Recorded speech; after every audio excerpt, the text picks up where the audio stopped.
Donc, bonjour à tous, je suis donc Juliette Delfaux, je suis directeur du développement de Ipsos Media City, qui est en fait la ligne de métier de l'Institut Ipsos, spécialisée dans les médias, les contenus et les industries culturelles et les nouvelles technologies. Aujourd'hui, je vais vous présenter quelques résultats d'une étude qui s'appelle Profiling, qui est une étude que nous menons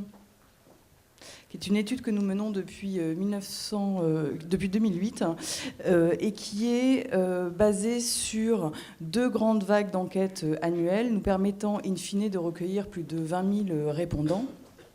Et ça nous permet 2 choses. D'une part, de pouvoir dresser très finement le profil des visiteurs d'un certain nombre de sites. On a plus de 200 sites que nous référençons de cette façon. Et puis, d'autre part, de disposer d'un observatoire privilégié des usages de l'Internet, qu'on appelle donc l'Observatoire des internautes, et dont je vais vous présenter aujourd'hui quelques résultats. Donc là, on parle en fait de les résultats de l'étude 2011-2012, c'est-à-dire que les 2 vagues d'enquête ont été menées pour la première au printemps dernier et la dernière s'est terminée fin décembre 2011 et nos résultats ont été publiés en tout début d'année pour la seconde vague. Donc, pour démarrer, quelques résultats clés. Tout d'abord, aujourd'hui en France, on compte 37,5 millions d'internautes, ce qui correspond à 74% des Français. C'est-à-dire qu'on est vraiment dans un phénomène désormais massif. Finalement, les profils atypiques, ce sont ceux qui ne sont pas internautes aujourd'hui.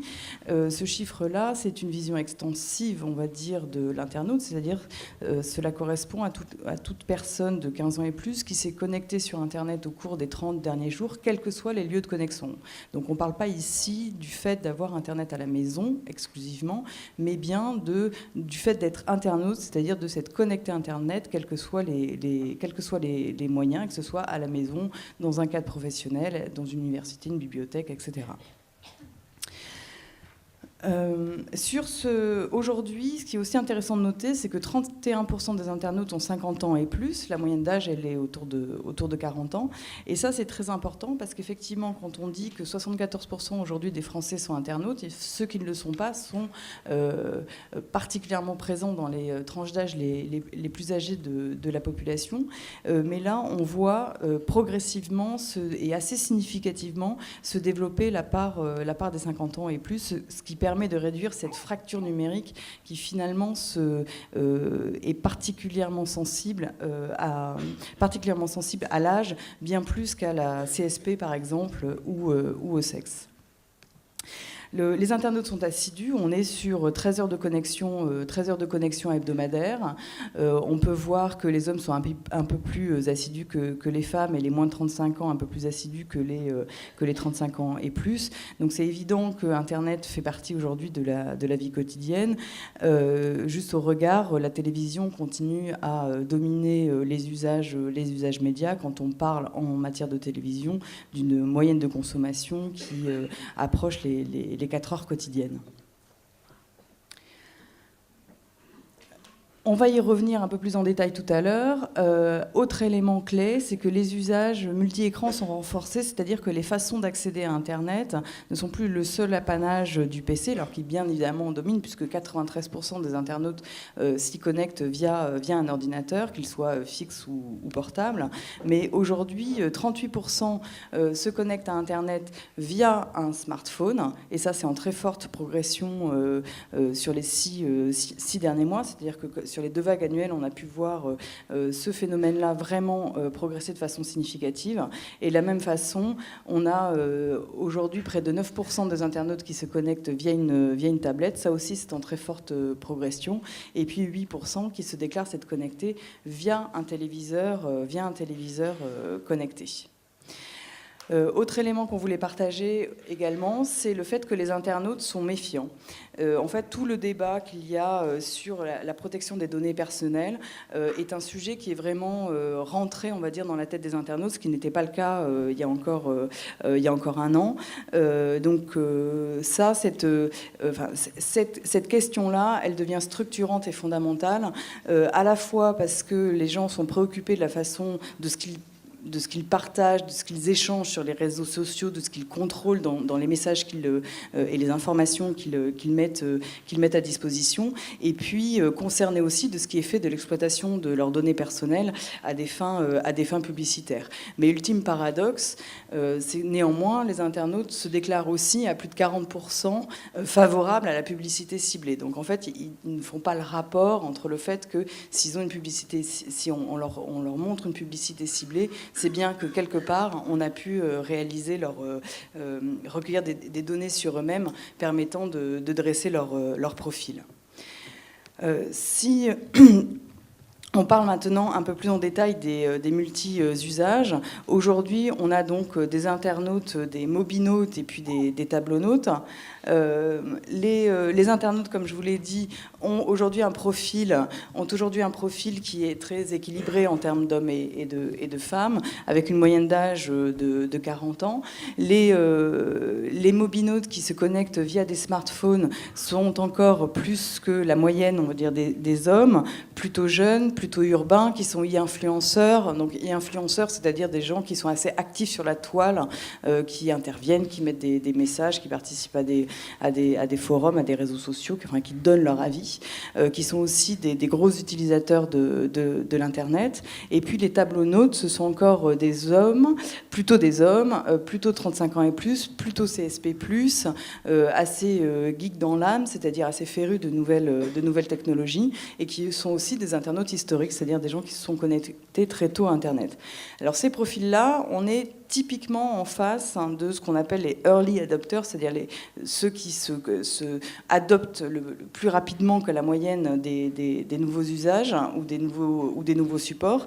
Mais comme on est face à des phénomènes de propagation et d'adoption extrêmement rapides, ces profils-là vont tendance à se rapprocher au fur et à mesure de la moyenne, c'est-à-dire qu'au fur et à mesure, on va avoir un meilleur équilibre entre les hommes et les femmes, on va avoir une tranche d'âge, une moyenne d'âge qui va monter, et à la fin, on ne sera plus face à des profils atypiques, mais des profils qui seront dominants. Néanmoins, c'est intéressant de savoir qu'aujourd'hui, on est face à une population qui est encore un peu typée.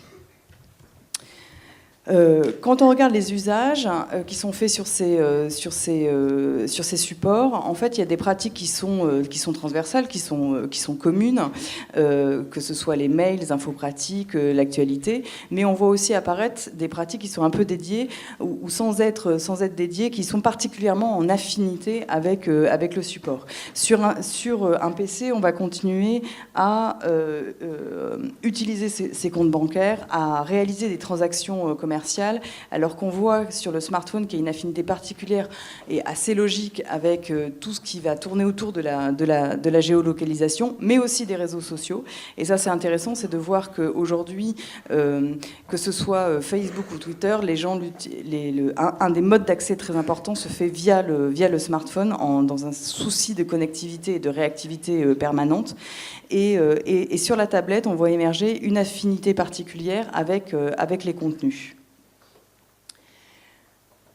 Et c'est ce qu'on voit là, c'est-à-dire qu'on voit se dessiner des territoires. Le territoire de la tablette, qui est un territoire propre, qui est à cheval entre celui du PC et celui du smartphone, et qui est plus orienté vers les contenus, alors que on va dire que le PC ou le smartphone relèvent plus du domaine de l'information.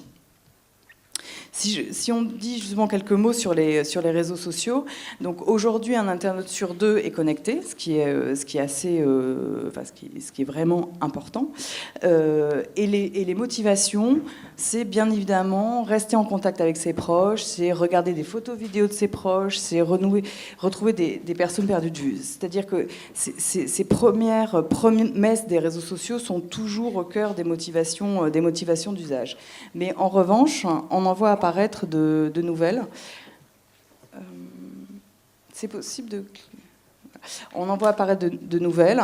C'est-à-dire que grâce aux réseaux sociaux, on cherche aussi à être au courant de certains événements, à suivre l'actualité et même pour quasiment 20% à trouver un job. C'est-à-dire que au-delà du côté je suis avec mon cercle d'amis, j'anime voilà mon réseau très personnel. Les réseaux sociaux commencent à investir la sphère médiatique dans le sens ils sont des moteurs de diffusion et d'émission d'informations qui relèvent de l'actualité.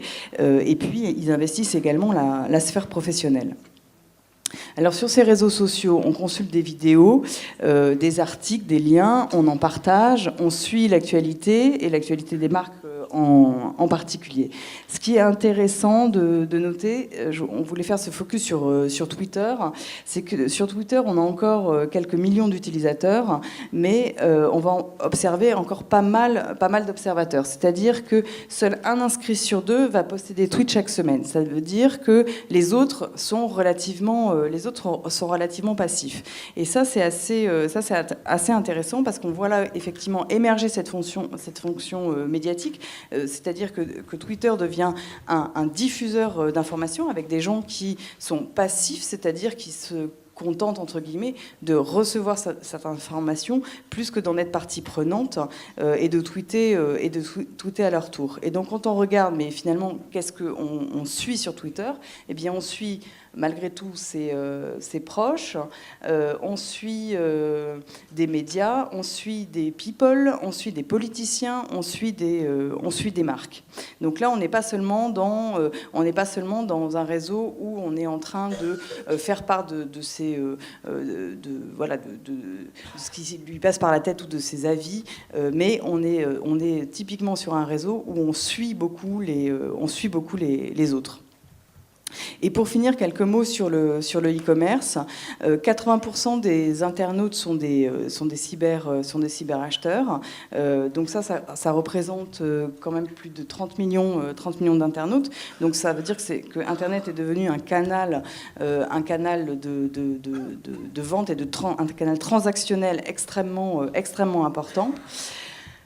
Parmi les tops des achats, en fait, les achats culturels et touristiques continuent à caracoler en tête, le livre en particulier, puis aussi les billets de train. À noter la mode accessoire qui a fait un bond ces dernières années dans les achats en ligne, puis tout ce qui va relever des sorties et des spectacles, et aussi à noter la musique. À noter la musique qui se classe dans le top 10 avec, on l'a pas mis là, mais effectivement c'est un phénomène qu'on a étudié entre de demander aux gens pourquoi ils seraient prêts à payer versus effectivement le niveau des achats réalisés aujourd'hui. Et la musique ou la vidéo font partie de ces supports vis-à-vis desquels les gens sont le plus prêts à payer. Donc il y a quelque part un espoir, on va dire, dans tout le champ de la monétisation de ces contenus-là sur Internet. Ensuite, ce qui est intéressant de noter, c'est l'affinité entre une catégorie d'achat et le fait qu'il soit systématiquement ou pas réalisé sur Internet. Qu'est-ce que ça veut dire là ? Ça veut dire par exemple sur les billets d'avion, 70% des gens qui achètent des billets d'avion sur Internet le font systématiquement sur Internet. Ça veut dire que c'est quasi, ça devient le premier et quasi unique canal d'achat.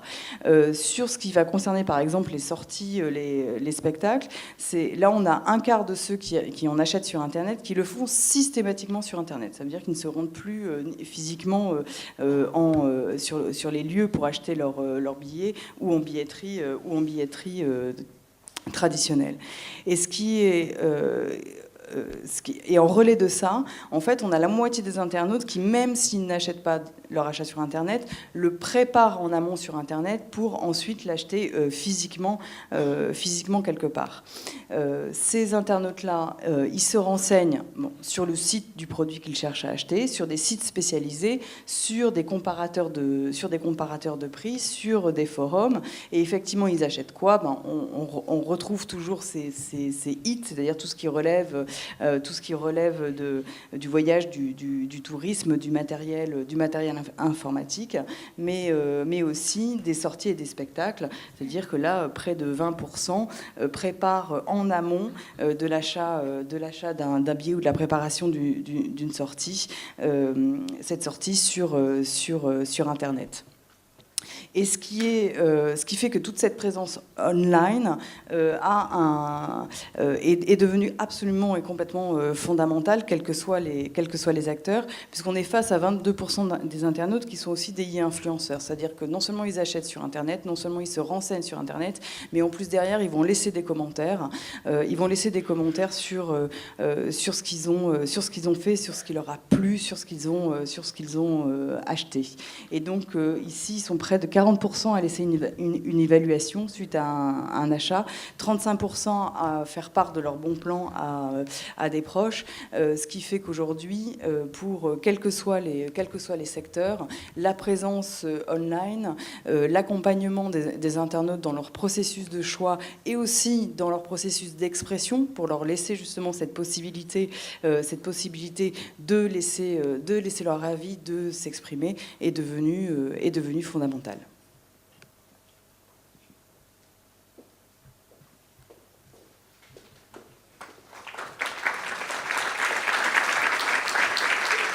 Merci beaucoup. Merci beaucoup, Juliette. On va peut-être prendre une question. S'il y a une question dans la salle. Est-ce qu'on pourra mettre en ligne la présentation? Non, bon. Bon. On essaiera de mettre le maximum de présentations, mais on vous reprécisera ça. Une question, c'est toujours la plus difficile, la première question de la journée. Comme je ne vois rien, si vous voyez quelque chose. Bonjour. Monsieur Mohamed. Je voulais simplement savoir à quelle fréquence l'étude était réalisée. Est-ce qu'il y a des moyens de comparaison?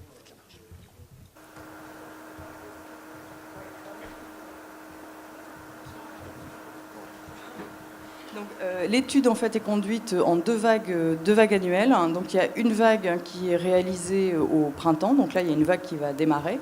Et les résultats de chaque année, les résultats de la vague du printemps qui s'étale sur 2-3 mois de collecte seront disponibles à la rentrée, à l'automne, plutôt fin septembre, début octobre.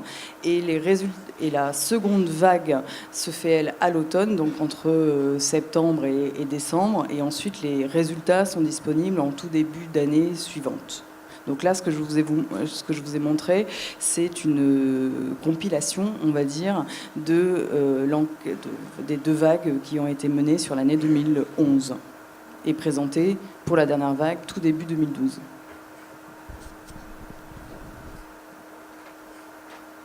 Une dernière question. Bon, vous restez un petit peu ou vous nous quittez tout de suite? Merci beaucoup d'avoir ouvert cette journée.